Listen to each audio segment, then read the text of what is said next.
সুপ্রিয় দর্শক মণ্ডলী, আজ শনিবার 23শে ফেব্রুয়ারি 2025, 10ই ফাল্গুন। জানাচ্ছি পত্রিকাগুলোর প্রধান প্রধান শিরোনাম। সর্বপ্রথম ইত্তেফাক। ইত্তেফাক মেইন হেডিং করছে জনদুর্ভোগ নিরসনে আগে স্থানীয় নির্বাচন দিতে হবে জামায়াতের আমির।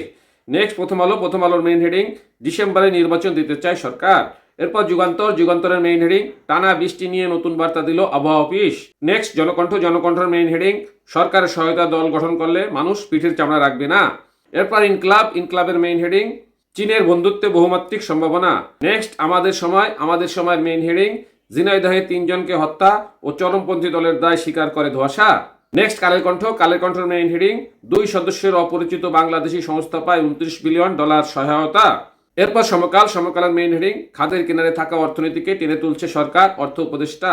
Next BBC Bangla. বিবিসি বাংলার মেইন হেডিং চলন্ত বাসে ডাকাতি ও শালীনতাহানির ঘটনায় 3 জনকে গ্রেপ্তার পুলিশ। এরপর জয় জয় দিন। জয় জয় দিনের মেইন হেডিং প্রকাশ্যে রামদাহাতে ঘোষণা দিয়ে চাঁদাবাজি, সেই যুবদল নেতা বহিষ্কার।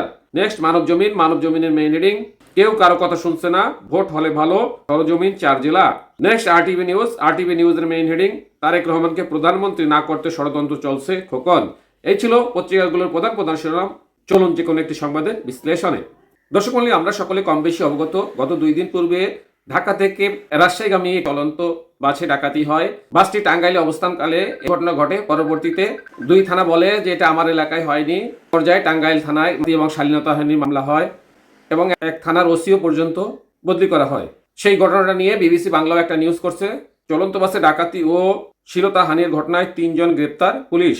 ঢাকা থেকে রাজশাহীগামী চলন্ত বাসে ডাকাতি ও নারী যাত্রীদের শ্লীলতাহানির ঘটনায় 3 জনকে গ্রেপ্তারের তথ্য জানিয়েছে পুলিশ। গ্রেপ্তার ব্যক্তিরা অভিযোগের সততা স্বীকার করেছে দাবি পুলিশের। শুক্রবার 21শে ফেব্রুয়ারি বিকালে ঢাকার সাভারের বিভিন্ন স্থানে অভিযান চালিয়ে তাদের গ্রেপ্তার করা হয় বলে জানায় টাঙ্গাইল জেলা পুলিশ। পুলিশ বলেছে, গ্রেপ্তারকৃতদের মধ্যে একজনের বিরুদ্ধে সিরাজগঞ্জ জেলার উল্লাপাড়া থানায় 1টি ও ঢাকা জেলার মডেল থানায় 1টি ডাকাতি মামলা সহ মোট 5টি মামলা রয়েছে। সংবাদ সম্মেলনে পুলিশ সুপার বলেন, মামলা হওয়ার 24 ঘন্টার মধ্যে তথ্য প্রযুক্তি ও বিভিন্ন সোর্সের মাধ্যমে 3 জনকে গ্রেপ্তার করা হয়েছে এবং তাদেরকে 5 দিনের রিমান্ড চেয়ে আদালতে পাঠানো হবে। দর্শক মণ্ডলী, আমরা শুধু অচির প্রত্যাহারই চাই না, আমরা চাই যে ধরনের ডাকাতি যেন আর না ঘটে, এক থানা আর এক থানা নিয়ে ঠেলাঠেলি যেন না হয় এবং সবাই যেন শান্তিতে যার যার বাড়ি ঘরে পৌঁছতে পারে। সাথে থাকার জন্য ধন্যবাদ। আসসালামু আলাইকুম।